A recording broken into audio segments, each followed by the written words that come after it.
anityaṃ sarvamevedaṃ tāpatritayadūṣitam asāraṃ ninditaṃ heyamiti niścitya śāmyati.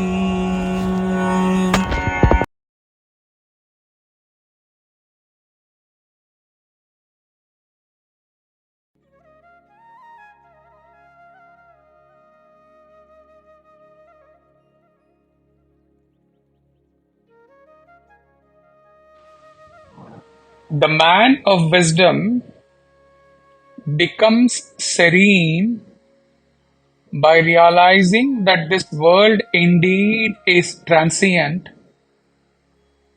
filthy with triple misery, worthless, and as something to be rejected.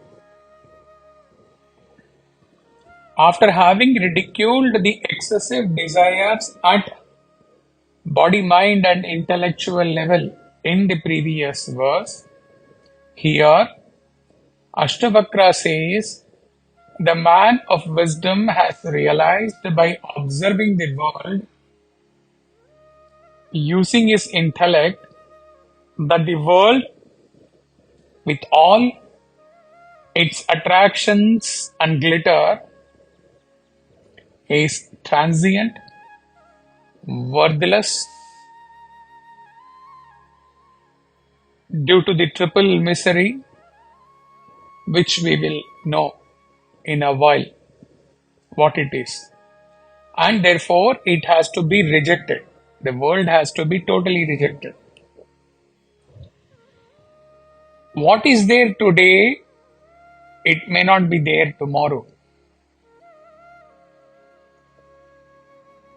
If the world was not transient, man at various stages, from childhood till death, if the world was same all along, he must have been happiest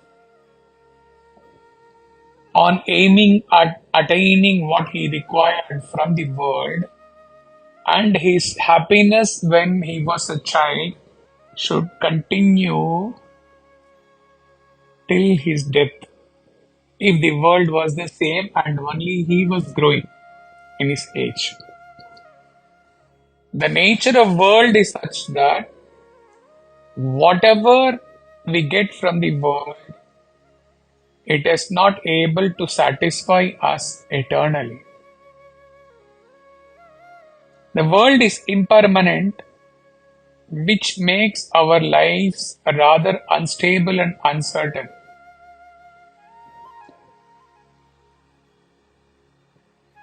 We cannot live in the world without worrying what is going to happen next.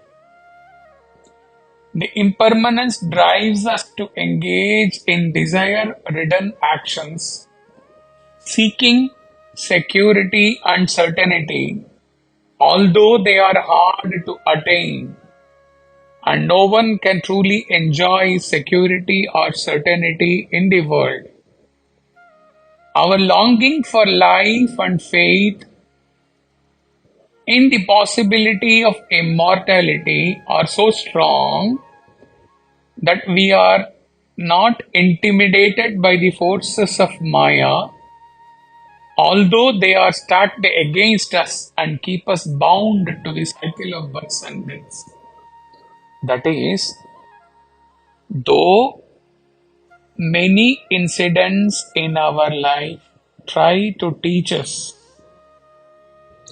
that the world is really impermanent, worthless, and there can never be a lasting security and certainty in the world, still, due to our longing to live, our longing not to die, not to leave this body on one side, and Our lack of conviction that sadhana and realization are the only ways to transcend this worthless world. Due to both these factors, we remain clinging to the world of objects, even while suffering due to the same many times in our life.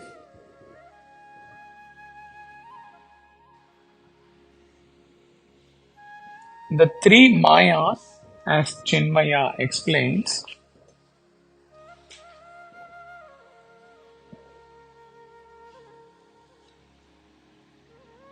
first one is not in the sequence, just explaining Adi Daivika.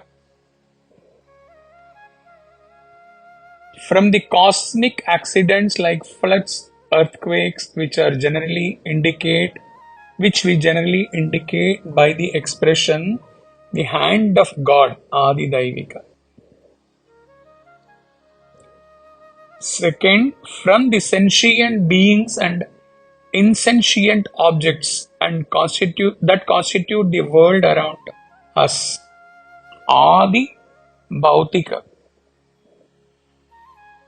From existing from the surroundings. Then from our own organism, the body, mind, intellect, which is arising within us, Adhyatmika.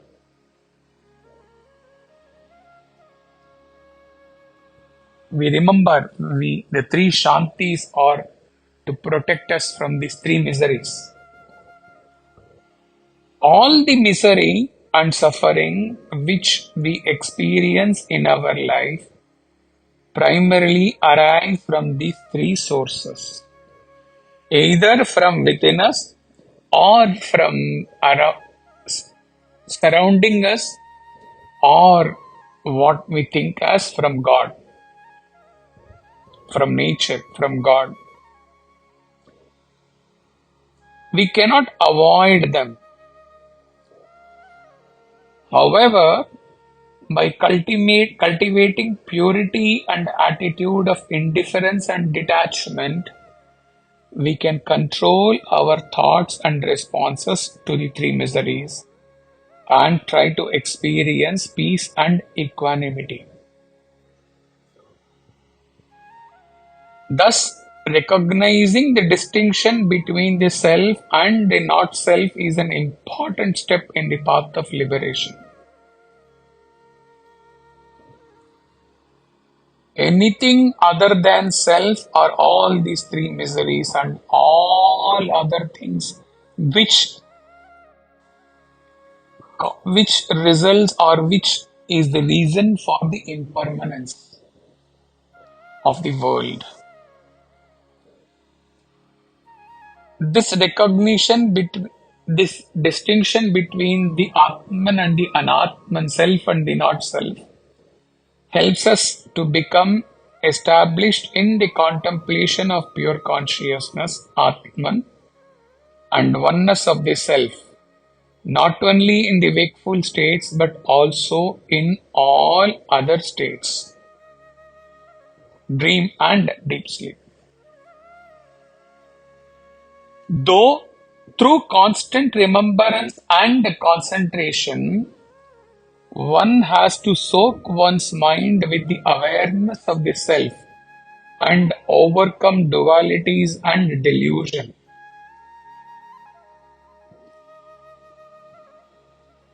As we continue this practice and give up whatever attraction we may have for the world, knowing that it is the source of misery and suffering, we will develop a distaste for it and become wary of the influence it exerts upon us.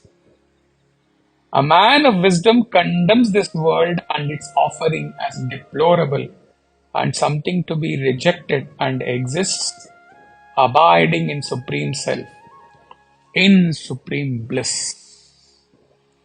Chinmaya writes about the man of wisdom thus: The man of wisdom becomes serene in this very world where the ignorant man suffers from the conflicts, contradictions, and confusion in himself.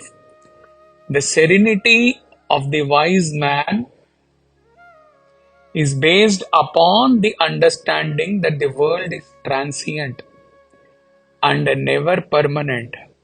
It is worthless and contemptible and therefore something to be discarded. It is full of sorrows, steaming in gushing haste towards him from the three miseries.